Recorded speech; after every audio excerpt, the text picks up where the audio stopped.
Now to the race against time to find survivors of that cargo ship sunk by Hurricane Joaquin.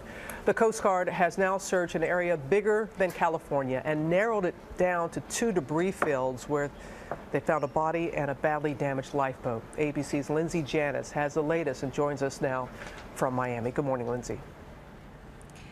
Good morning, Robin. Overnight, the families of the crew were briefed by the U.S. Coast Guard and the company that owns the Faro for 3.5 hours. Many of them are feeling angry, but mostly they are clinging to hope that somehow their loved ones are still alive.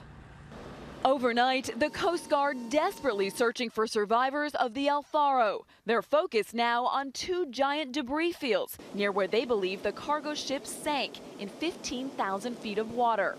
We've modified our search efforts to focus more on potential people in the water.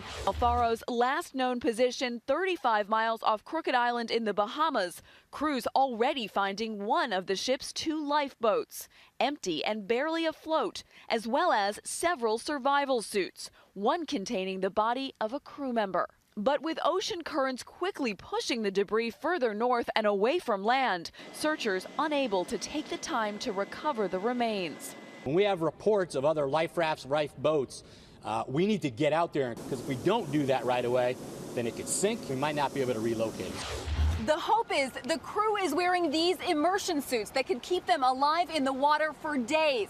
But putting them on in the middle of that hurricane would have been extremely difficult. Each of the 33 crew members had one of the so-called Gumby suits, which in warm waters could keep them alive for 4 to 5 days. But as family members cling to hope, anger growing over how the ship ended up in Joaquin's path. They should have hauled that boat back at least a day or so.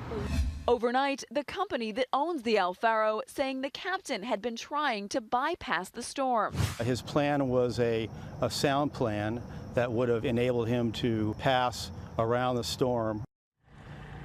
But of course, the ship losing power and ending up right in the middle of that hurricane. The NTSB today headed this way to begin its investigation. George?